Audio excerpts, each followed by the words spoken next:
Good morning, everybody. Good morning and welcome back to Ribbon Candy Hooking. It's great to see you. Gayla, you are on right at the top. Good morning in Missouri. How are you? Welcome back, everybody. It is Tuesday, right? It's Tuesday. Happy Tuesday. We are making it through. Busy days here. I'm sure you're having crazy days there too. Mom, you are on. Good morning in Granby. Chrissy, good to see you. Happy coffee time. And Aileen, happy coffee time. Aileen, I feel like you wrote to me and I need to write back. I feel like I dropped the ball. I'm going to check my email as soon as I get off this call. I've been doing that lately, dropping the ball. Hopefully not too often. Robin, great to see you. Thanks for sending me that link. I had not seen that before. Got me upset, excited, all these things. Fierce competition. I ordered it. Thank you. Beverly, good to see you. Oh, woke up to snow and rain mix. No, it doesn't go with living at the beach, does it? That is unexpected. Unwanted, it sounds like, too. Kirsten, good to see you. I definitely owe you a message. Happy Tuesday to one and all. Sunny and chilly in Vermont, I bet. Tara, happy coffee time. I love your tree. Becky, good to see you in sunny Indiana. Cindy, good morning. How are you? Let me make sure I'm seeing all this scrolling happening. I got a new setup here. That's why I keep bumping the table with my leg. I like it because I can rest my book right on the surface like a book stand. Becky, Cindy, Jody, great to see you in snowy Wyoming. Oh, you're not usually on in the morning. It's very good to see you. Dave, making your coffee. Get it, get it, get it in. Doreen, good to see you. I hope that this isn't too loud this morning. I'm enjoying it. The sound of distant jingle bells, huh? Catherine, good to see you. It's raining and pouring in Southern California. I thought it never rained in Southern California. Isn't that a song? Sorry. Just I'm confused by songs because I have one song that's running through my head, even though I'm listening to constant Christmas music since Halloween. I have one song that's running through my head because I spent the entire evening last night searching for a bag with a little project in it that I started. It's one of the book projects, so it's important and it's timely.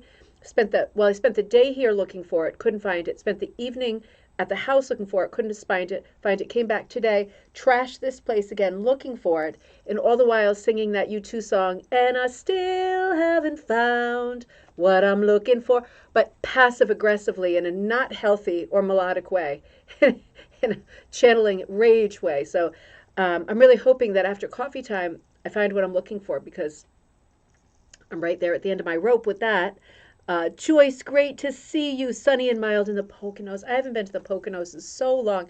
I think the last time I was there, I had one of my tour groups as an early tour guide when I got stuck in those days with tour groups that nobody, I don't want to say that nobody wanted, but the sort of ones where you show up and you realize you're driving a minibus and you don't have a license for it, and you could be in really big trouble if you get pulled over.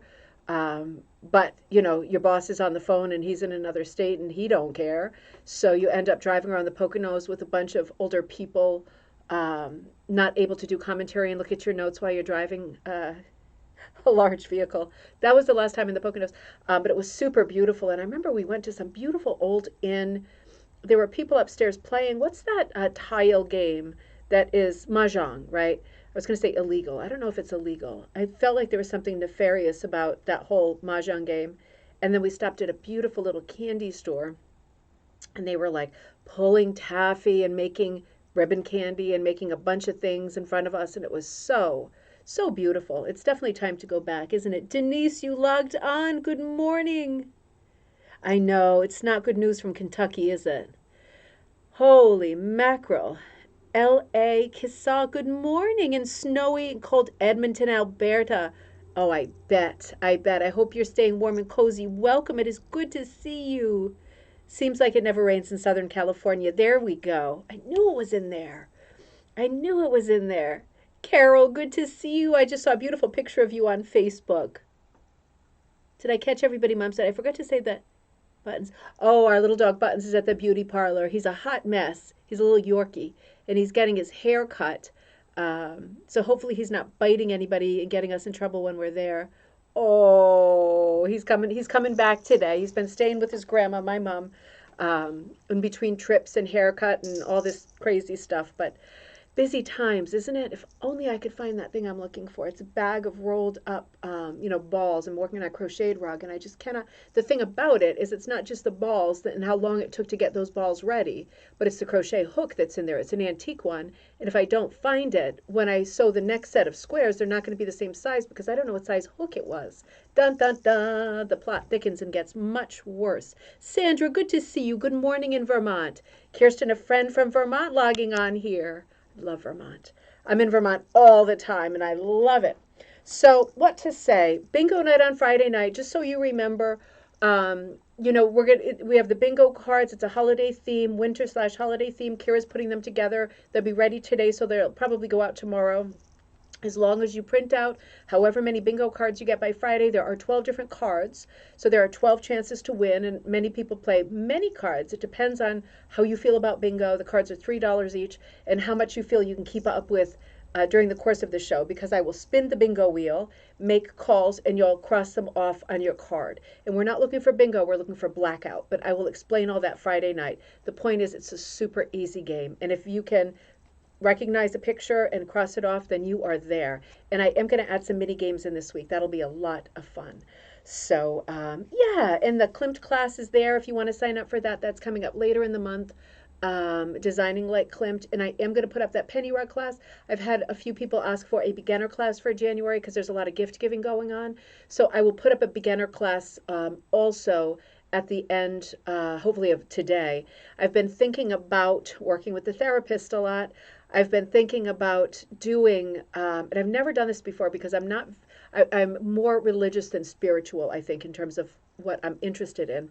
And I'm not super spiritual. And so I don't have a great handle on things like mandalas or labyrinths and stuff like that.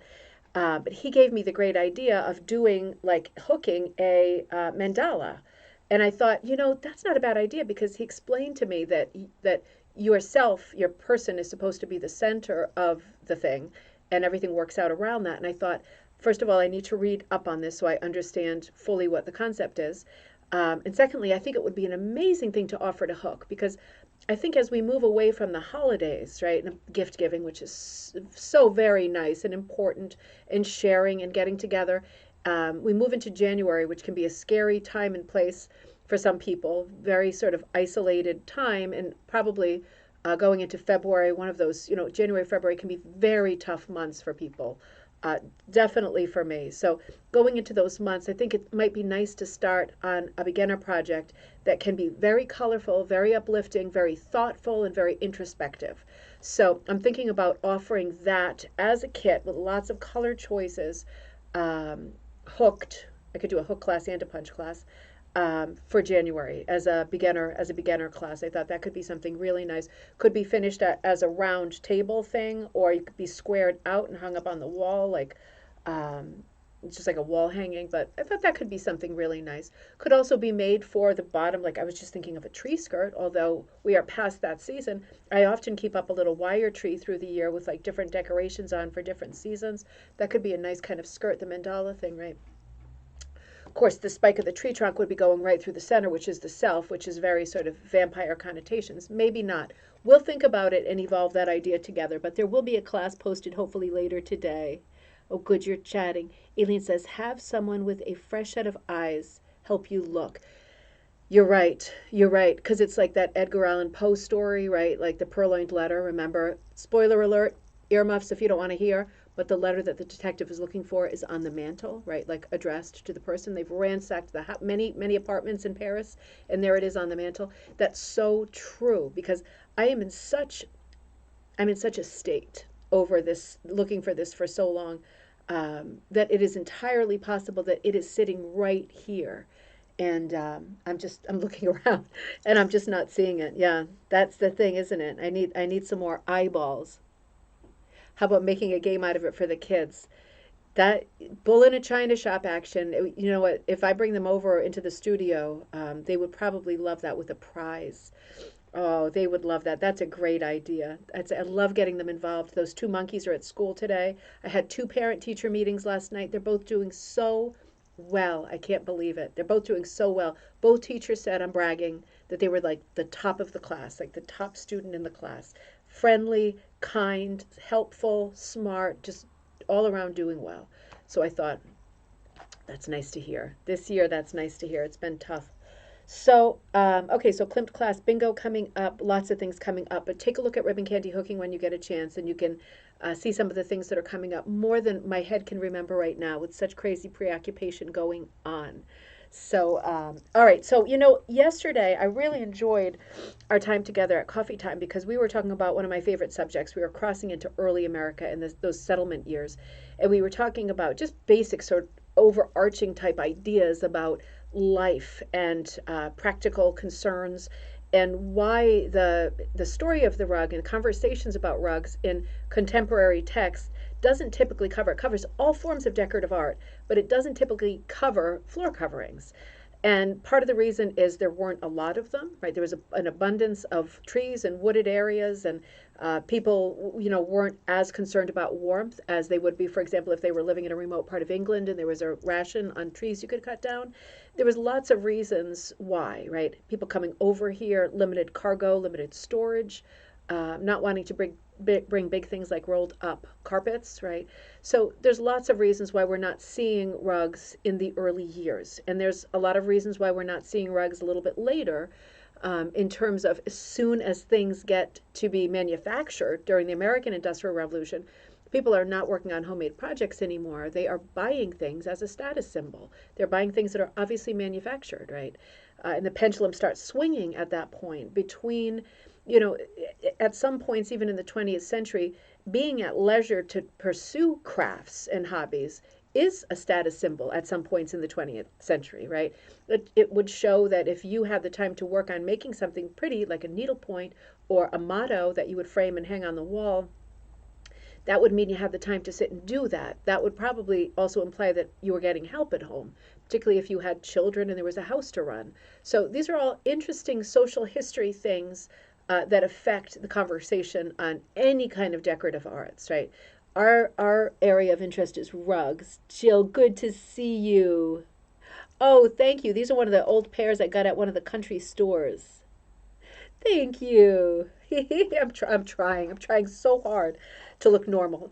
Um, so let's see where we left off. Jill, I'm gonna have to change already because these different prescriptions, right, are driving me nuts.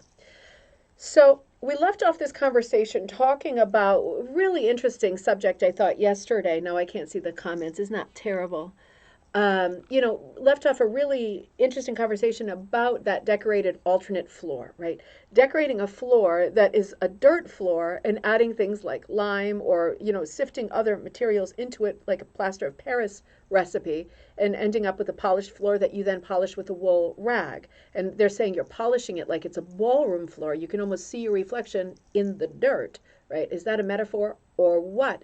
But interesting conversations that I've never heard before about the earliest form of the floor, because it also got into the different things that you might mix with dirt, soil, that would give it a different color: the buff color, the peachy color, the reddish color, the russet. Interesting. The gray, the light gray. So that's where we left off yesterday. And let me see. Oh, wait a minute. I got way far ahead of myself. So we were on alternate floors, and we were talking about, in terms of getting started on the rug conversation, we were talking about how very few settlers brought rugs with them, right, coming to the U.S. To live, in the 17th century. Very few brought them, but some people brought the skills of having made them, right, working for apprentices or having made them in the old country. And then the third sort of classification of people are people who never worked on them or owned them, but were aware of them in the different forms, right? So they're going to bring what they're already calling in this book the American Dream, the idea that they hope, oh, thanks, Tara, the idea that they hope to acquire these nice things in their new life in the new world, and they know what they are, right? They don't have any practical experience and they don't have an example, a physical example, but they know what they are and they're going to want that in the future. That's going to be filed in the back of their mind while all the groundwork is being laid for, a life and then a better life. So this is where I think we left off. Yeah. And they were talking about, this was interesting. Wait a minute. Let me see where I got with this because I made an impulse buy yesterday. I think it's on this next page. I bought something that was referenced in this book so we could look at it together later. Yeah, I think that's on the next page. So, this book is, I'm sorry, I should have said already, American Rugs and Carpets from the 17th Century to Modern Times by Helene Von Rosenstiel. It's a 1978 book. It's an older book, but it is fantastic. So far, she does not get involved in the sort of dated conversations that have become dated since 1978. Um, interesting, right? Because so far I haven't had to say, but that's a shapeshifter because that's not true anymore. We know more on that subject since then, new light, whatever. So far we haven't hit that with this book. This is very good academic writing and sourcing. She's giving a huge index in the back of everything that she's sourcing, which some books don't have. And when that's not there, it's kind of like winging a prayer. You hope that what they're saying is not waffling, but is actually based on some pretty reliable text, right? From a pretty reliable source. So they're finishing up the conversation here about the different kinds of floors. And interesting, it said floors for elegant houses, according to Isaac Ware, were made of stucco and plaster of Paris, right? Beaten, sifted, mixed, other ingredients created various colors. Okay, we did that part. This was where we left off. Interesting. So it said in the 18th century, I want to be sure I didn't miss anything. In the 18th century, a traveler to Florida described the houses as having, quote, a very singular appearance within being floored with a kind of reddish stucco intermixed with shells instead of planks. So in other words, whereas in other parts of the country, right, that were not along the coastline and had beautiful shells to boot, people would mix in floorboards as mills opened and you could get a plank, right? A milled piece of wool and not just a stump cut in half.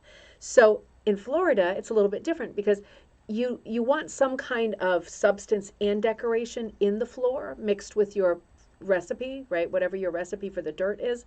But in Florida, they're using big seashells. And that is so, you can picture that. It's so lovely and beautiful. And it's something that is still done to this day. In Florida, the red stucco floors, similar in appearance to the red and white terrazzo often used in Florida houses today, were cool and bug-proof. They were probably a matter of choice, since lumber, reeds, and rushes were most likely readily available too. So interesting that they would make that decorative choice so early on, right? And in the Southwest, dirt floors in the adobe houses of the early Spanish settlers were a necessity more than a reflection of adaptation of an existing tradition. Climate severely limited materials, and the scarce lumber was needed to provide rafters for the roof. So without that many trees taking root in that sandy soil, there's only X amount of trees. You're not going to use them for the floor. You're going to use them for the surrounding, right, the walls and the roof. That makes a lot more sense. Many oxblood dirt floors that we talked about yesterday, with a rich patina of time and use, remain in the houses throughout the Southwest, some dating back to about 300 years, and this is 1978. Many of these dwellings are still inhabited, but health and building codes do not permit building new buildings to have floors of this type. Buzzkill, right? Always a buzzkill. Board floors were one of the first improvements to the tamped earth, right? Tamping down the earth with the anvil. They were used in some of the earliest shelters dug into hillsides by early colonists in New England and New York, and have been a satisfactory floor covering ever since for the base of decorative treatments. So the base of decorative treatments, right? So you get your floor into place, and then it becomes a question of, am I decorating the floor or am I making a rug to put on the floor, right? This is where we get the crossroads. Floorboards were used, work directly onto them. Floorboards were used to make the house warmer and easier to clean. Obviously, this makes a lot of sense. So with the vast quantities of dirt and mud that would be tracked into the house from the street, farmyard, everything, keeping a house clean was a huge problem. Sand was used for generations as a cleaning material in combination with water, a scrub brush, elbow grease to scour the floor, right? Using sand as an abrasive. When the floor was clean and dry, the sand could be swept away. So in other words, they're bringing in quantities of sand working it into a planked floor, right? And then when it's all dry with a formula, like a wet damping recipe, and then sweeping it out when everything's dried. Now, recipes as late as 1890 in domestic household books provide explicit cleaning instructions, including bleaching instructions, which are carried out after the scrubbing is finished. Floors scrubbed for years in this manner usually retain the color of light new wood. They had a ribbed texture created by areas where the softwood had been worn away, leaving raised ribs of hard graining. Some were scrubbed so often that the boards had holes in them.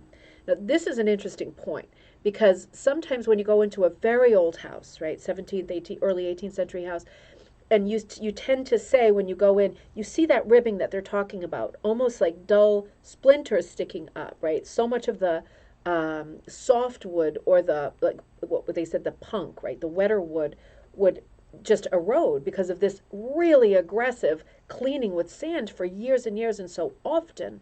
So we end up with a floor that has this kind of skeletal look to it, and we tend to say, wow, look how old that is. The wood has almost disintegrated. And this book is making the point, not necessarily, right? It's old, but it ain't that old. This is the product of really aggressive cleaning with sand, like daily. So interesting, right? You see this on doorsteps too. All the places that a woman would clean, going on the crazy rounds of the house every day.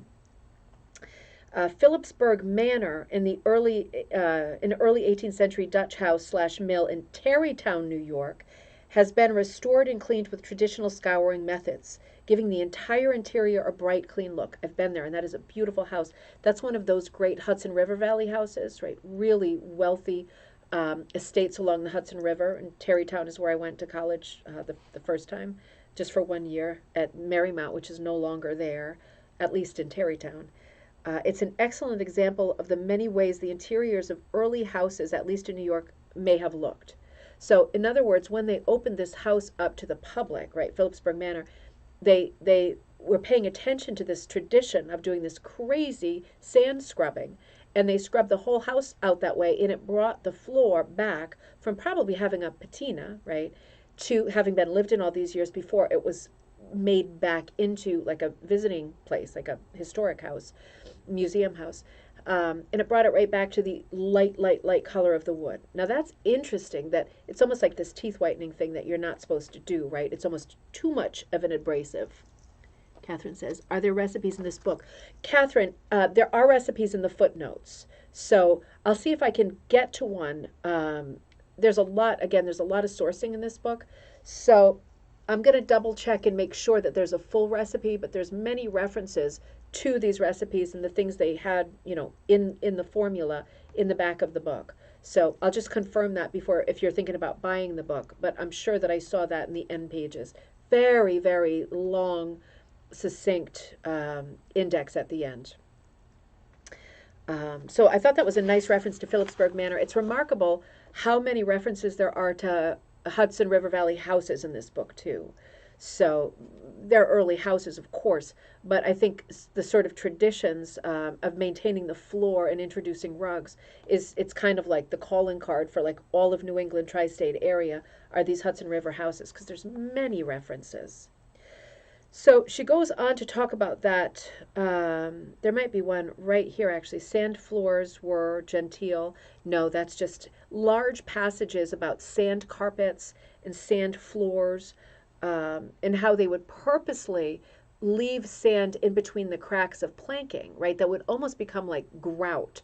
And they would even paint the sand in the cracks, right? Depending on how big the crack was. Sometimes the crack was big. They'd even paint it like a different color to be decorative. But that's interesting because that's so purposeful and intentional. Just another very odd moment in time look for a floor, right?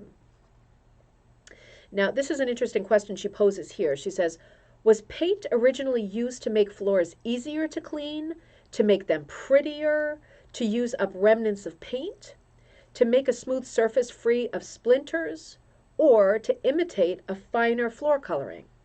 Exactly when or why board floors began to be painted in early America is unknown. I think more specifically, I think all of those reasons have been true for some families at some time, right? They're all perfectly legitimate reasons for wanting to paint a floor. One of the things I like about these conversations about early America, early anywhere, right? 17th century anywhere, is we tend to forget nowadays with the property brothers. Did you hear how I said property brothers? Like breathing down people's necks, right? They are, for some reason, the tastemakers. Did you see how I said tastemakers of this generation? And it upsets me, obviously, because they are killing floor plans and blueprints for beautiful historic houses just for the joy of taking a sledgehammer to a wall on television, right? And getting more views or whatever. Upsets me a lot. But at the same time, they keep furthering. Luckily, there's a lot more shows on HGTV right now that are putting forward main characters, or because these are all scripted shows, as you know, right? They're pulling people who are more respectful of tradition and historic houses, maintaining their original character. They're doing more of that, thank goodness, than they have in the last 10 years. But people like the Property Brothers have, up to this point, been making people believe that certain things hold true in terms of taste. And one of them is that painting your walls a very neutral color give you a bigger room. Well, it gives it the illusion of a bigger room, but it's actually the same size room. You're not going to suddenly walk into the wall because it's painted white instead of maroon, right? The point is, all of these early traditions from the 17th and 18th century, like using bright colors of paint, like painting wooden trim and wooden floors, they are like not only scoffed at, but considered criminal at this point. And I do appreciate lovely woodwork. Of course I do. But at the end of the day, it's a very solid and true point that people painted the woodwork and the floors if they could. If they meant to, wanted to, could afford the paint, they would paint it, right? Because early America, going right through the Victorian period, right to the 20th century, more color was better. It showed you could afford paint, made things lively. Lighting was a huge problem. You could do a lot of exciting things with color that made life more cheerful. It was desirable. In the 20th century, starting in the mid-century, well, starting in the 20s, 30s, but much more in the 50s, we hit a pocket of doing everything sort of hospital white. And it's been that way ever since. And, with very few exceptions, not bright colors are not for everybody, right? But it is historic and it is correct. And it's nice when you see a book like this reminding us and making that point. Crazy colors have always been historic. White is new, right? That is an absolute solid and true fact. I hate the painting of the beautiful brick fireplace, Aileen. I agree. I love natural brick myself. I agree.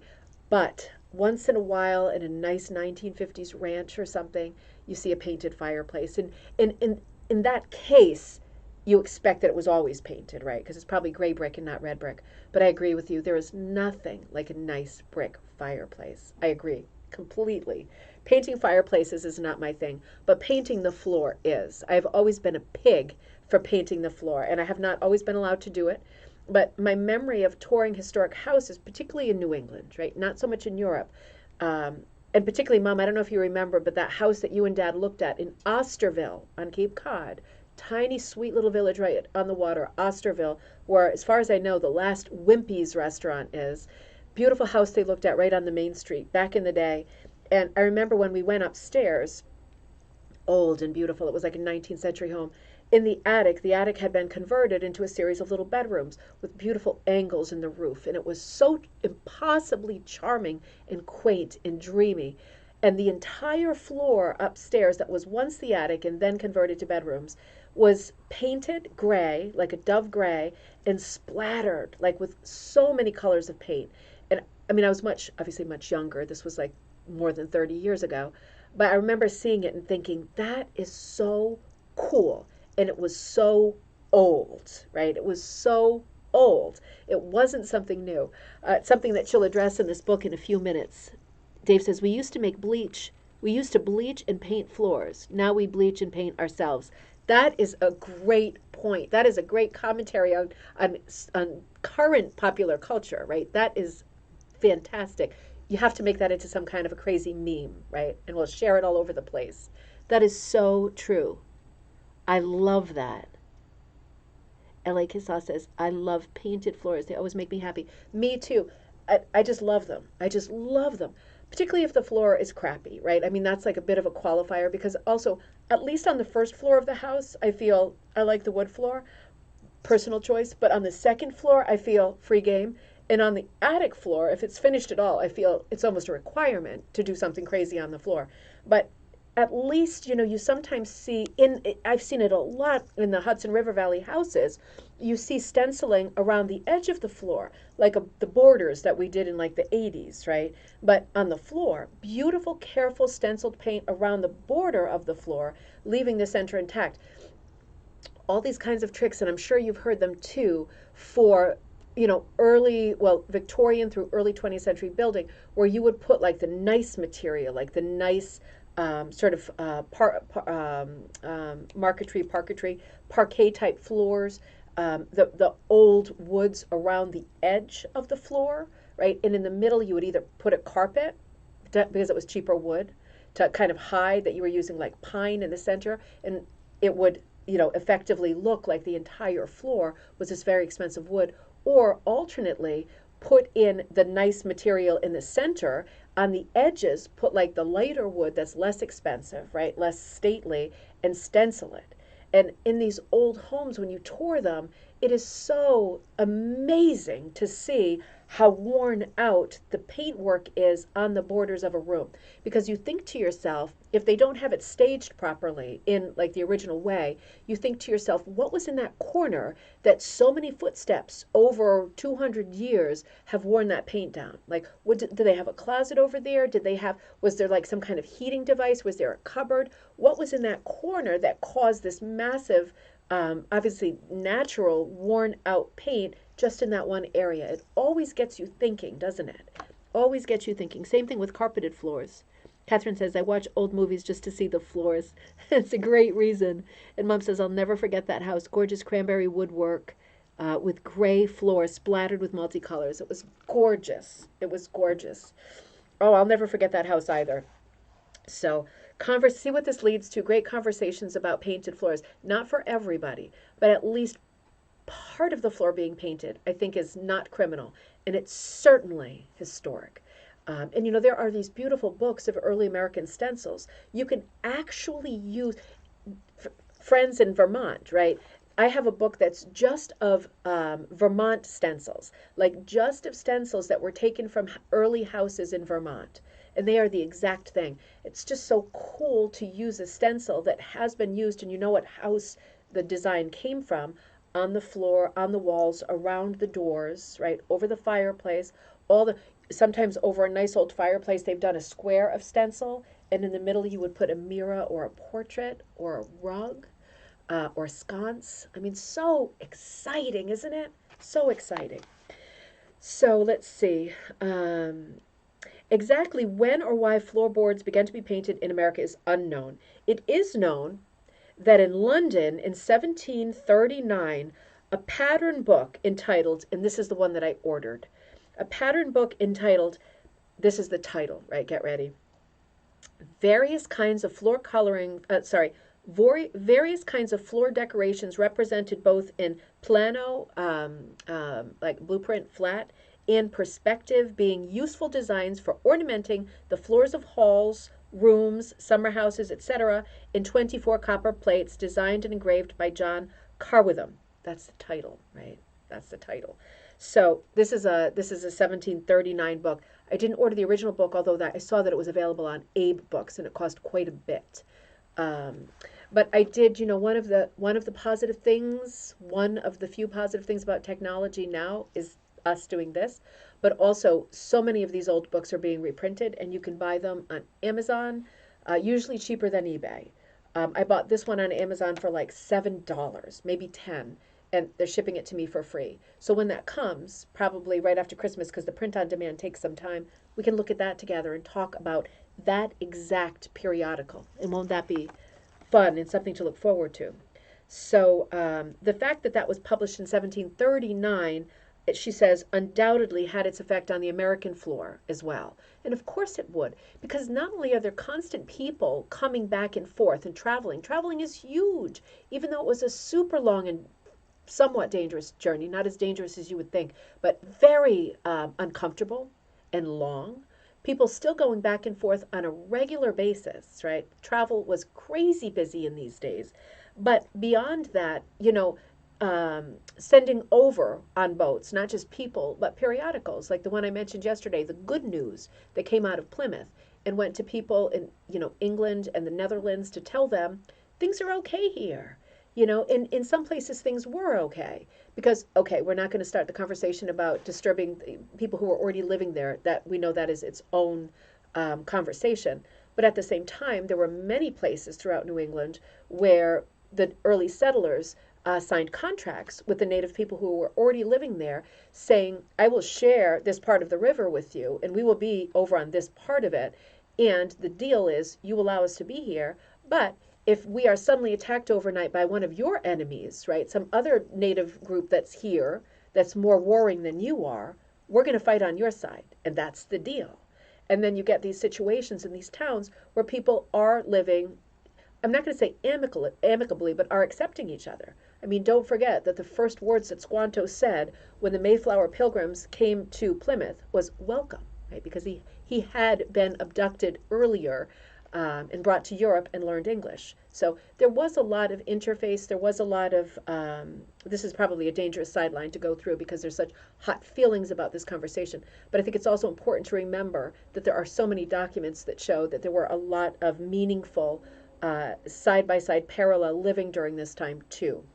And let's leave it at that. I don't know why I even got started with that, but the idea of people going back and forth and sharing the news, if you were in an area that was quite peaceful and quiet and you had a good situation going, you would want to tell the people back home that not only were you safe, but they should come too. There's lots of trees to burn here. You're going to be warm and you're going to have food because we're figuring out what to plant as well, right? So that is something that the native people will always help with because nothing was growing.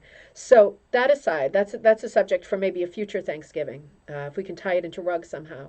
But it says it was also known that paints were available for indoor use after, and get this, 1729, 1725. These glasses don't work. 1725.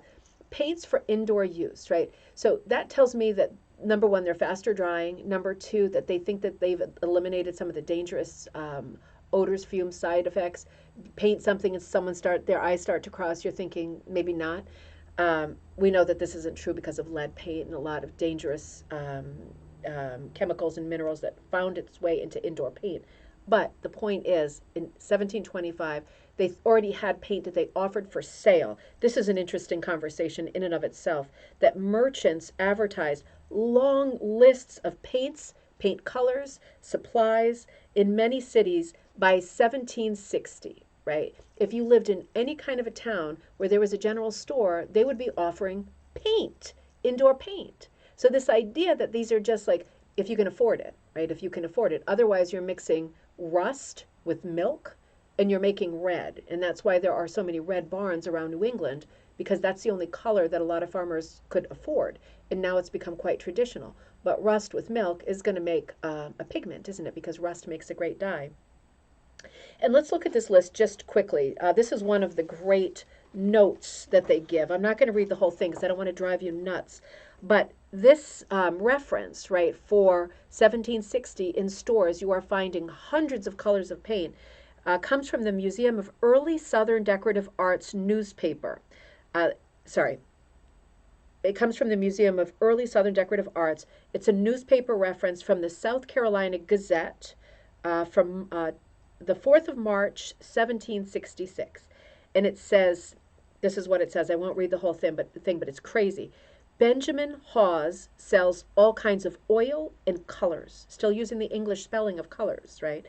This is right before the Revolution, and as soon as we're after the Revolution, they're going to correct all their spellings, and they're going to change all their spellings so that we disassociate from the British for, quite a few years. So he's selling all kinds of colors with a U, dry and prepared by wholesale and retail, VIZ, white and red lead, yikes, Venetian red, stone, spruce, cake and English ochre, purple and Spanish brone, which must be brown, umber, English, whatever color that would be, French and distilled verdigris, which is that beautiful patina green, and we know that George Washington was one of the first people to use the color verdigris in his dining room. It was a very expensive color. Flake white, which continued right through the 1920s, 1930s to be the staple white color for fine artists to use in their paint box.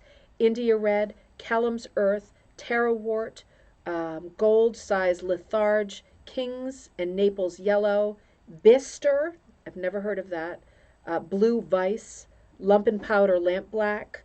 I mean, these are roll brimstone, powdered Dutch brass, gold and silver leaf, and he's also selling sizing, which is the glue. You paint something red and then you use sizing, which is a specific glue, and attach like sheets or flakes of metallic gold, gilding, any color, metallic, right? Tiny amounts of it, and it stays. That's how you do beautiful old frames, and that's why when they chip, you see red under them, because red is the perfect base for metallics, but you need to use sizing, and they're already selling sizing, which I'm sure the base is like animal guts. But it goes on and on and on. It talks about nut galls, French berries, logwood, goes nuts, grapes, palm oil. I mean, it's just crazy. Prussian blue, drop lake. It's a sap green, gumbauge. I can't stop. Shells of every color. It's just amazing. It's amazing. Hog's ear, beeswax, pitch and tar. I guess we're getting into blacks, but it goes on for like another page, just a long laundry list of colors that would have been available at that time, which gives us a clue of the way people were decorating their homes at that time. Great appendix. Some floors were painted in solid colors, red, dark reddish brown, green, grays, yellow ochre, and blue. Others were decorated by freehand painting, stencil, marbleizing, or spatter paint, right?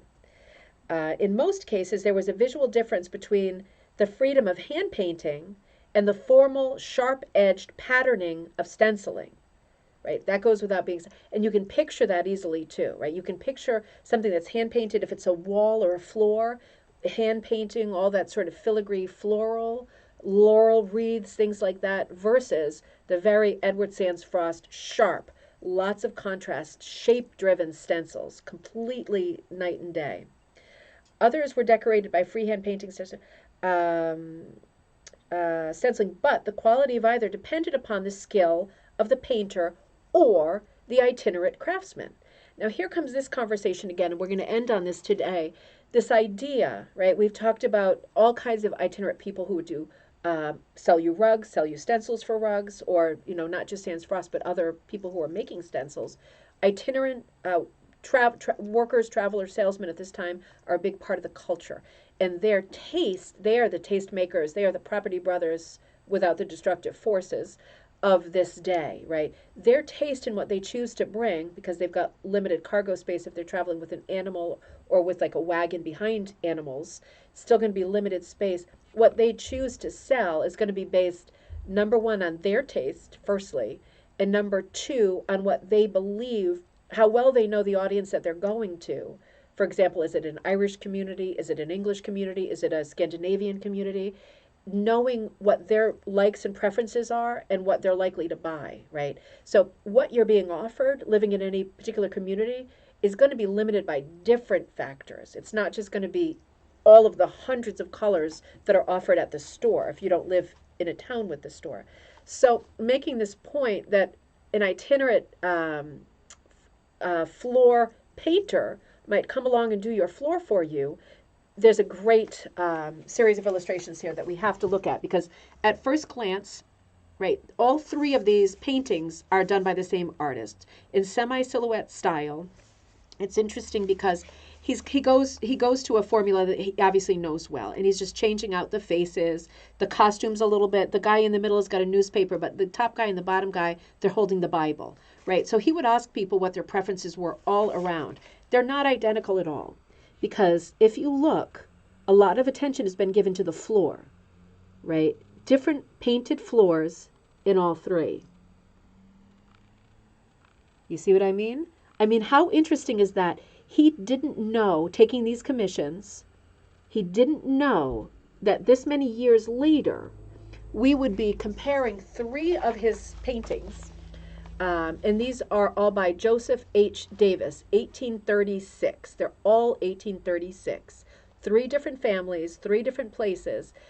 How could he possibly know that almost 200 years later we would be looking at these as a source of interest and saying, how interesting. Those were some of the floor patterns, right, that he came up with that people were using on their floors. Otherwise, he wouldn't have painted them. Might not have been exactly the one on the floor that those people were sitting on, but these were the kinds of designs that were being used universally. Otherwise, he wouldn't have dared to put that kind of a crazy floor into a painting that he was selling somebody. They might reject it, right? I'm missing something good, aren't I? Tara says, I love when old wooden stairs have a dip in the middle from years of feet climbing. So true, isn't it, with the knots sticking up a little bit? And Dave says, me too, Catherine. Grand Hotel or Top Hat. Good grief, Linda says. But we should probably leave this because I've still got to look for those balls. But this is so interesting. Let's just look at one more thing. We'll look at one more thing. I love this chapter. Let me see how much longer this chapter is. We should probably leave it. We'll do one more thing. But I think this conversation is so interesting. And when I think about these floors, it makes me say to myself, in the new year, one of the first things I'm going to do is design some rugs that look like these old floors, right? Painted floors. I mean, that's kind of like taking it in the wrong direction, right? But for people who don't want to paint their floors and still prefer a rug over painting the floor, why not do both? It'd be curious and interesting to use some of these exact designs as rug designs, don't you think? I mean, I would definitely go for that, even if it's just on the wall, and then I'll still paint the floor, right? So they're talking about, you can't overstate how important stencils are at this point, and people who are able to sell stencils. It's not a stretch at all to think of Edward Sands Frost selling stencils for rug designs when we know that the backstory is people had already been for 100 years using stencils to paint the floor, right? It all makes sense now. Of course, he's a great entrepreneur, and it was a wonderful idea and a smart thing to do, but it wasn't completely original. It was the next obvious evolution, right? As soon as people started fooling with potato sacks and feed sacks and start trying to make rugs out of them, it occurred to him, well, we're not all great artists, are we? You might want a stencil. And those already existed. So this is smart. This is really smart. Would be interesting. Yeah, I'm big into this now. I'm big into this. I feel like there are a lot of, help me brainstorm, I feel like there are a lot of museums, particularly around New England, like Strawberry Bank. What are some of the other ones that have a lot of, Shelburne, obviously, that have a lot of early American decorative art interest? Because I'm thinking some of them might, number one, have painted floors that I want to snap some pictures, copy the painting on the floor, copyright free, it's that old. But also just research, right? Look for them in books and guidebooks and stuff, because it would be so nice to have a survey of all of these floors, even though they're not rugs. I'm still very interested in the crossover is strong. So she talks about how freehand designs were applied to solid color backgrounds, brushstrokes, blah, blah, with sponges. And it was all, the success of it all depended on the imagination and the skill of the person who was painting. That's where these itinerant painters like, what's his name, Joseph Davis come in. Prolific artist in the 1830s, did tons of representations of carpets and also imaginary floor coverings. So there's no way of knowing how much of those pictures I just showed you were imagination or whether they were based on things that he'd already seen. Impossible to know. Not the kind of thing he would have recorded in his diary if he kept one, is it? Karen says stencil floors came in at that time. Oh, okay. Stencil. Yeah. Well, Sands Frost is 19th century, and these are like 1760s. We're already seeing these kinds of stencil floors. The Hudson River houses are like, they're showing the Dutton House, 1782, it's been sponge painted, right? They've assessed that the floor has been sponge painted. Not much is left, but this is what it looked like. If you can see, they've tried to do kind of like a marble effect. So, I mean, it's very cool. You can see it's worn in the center of the room more, and toward the edge of the room, you can see it a bit better. So it's a bit more preserved. But nice old house, nice treatment on the floor. And let's stop there because then they're going to start giving us more great sources. And I want to chase these sources too. So we'll pick up with this. We're still in alternate floors. Can you believe it? We're still in alternate floors. Um, Karen Garby says has a wide section of early fiber arts, including hook drugs. Denver Fine Arts Museum. Interesting. Oh, floor cloths. Karen, right? The using like canvas, right, as a floor cloth. That is a great point. We never talk about floor cloths, painted cloths that go on the floor. Although I know we've mentioned them because I have a few, and I have to say it's remarkable that number one, you don't trip on them every time you walk over them because you don't, weirdly. And number two, how well the paint lasts on them. So interesting, isn't it? We'll have to have a conversation about floor cloths too. There's books on floor cloths, right? And Limitless, popular in the 80s, 90s, again, another renaissance of interest in an early form. That's a great point. The floor cloths, because that's a good in between for people who don't want to paint the floor, but would like the faux checker or the faux marble or something like that, or a scene of Noah's Ark or whatever. Interesting, right? So interesting. So let's leave off here, and we'll come in tomorrow and talk about. We'll conclude the alternate floor. It's just everything that we talk about seems to lead to further conversation in offshoots, which is just what coffee time should be, pooling our information and adding things, and then we get carried away and taken in different directions. That's why this is as far through the book as we've gotten so far. It's a great book, though. We'll be looking at it this week for sure, right up until bingo night. American Rugs and Carpets, Helene Von Rosenstiel. So, so good. And obviously the conversation of this, the conversations in this book are going to take us into different kinds of rugs, both woven and made with hooks and needles and all the kinds of tools that we're used to holding in our hands today.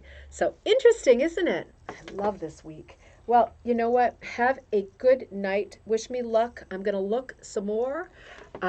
Still haven't found what I'm looking for. More passive aggressive singing coming up. But have a great afternoon, everybody. And check Ribbon Candy Hooking. Still a few Christmas poppers, just a handful. The crackers with the Proddy tool and some Proddy bling in there if you're interested in trying that. And I will put up the beginner class that I think will probably be a mandala class, get in that good mindset for January, right? And the Klimt class is already up there. So there's quite a few things there for you if you're interested. Also certificates if you're looking for a last minute present. It's not last minute. You still have more than a week. You're good. You're good. So have a great afternoon, everybody. It was nice seeing you, and I'll look forward to seeing you all tomorrow, I hope.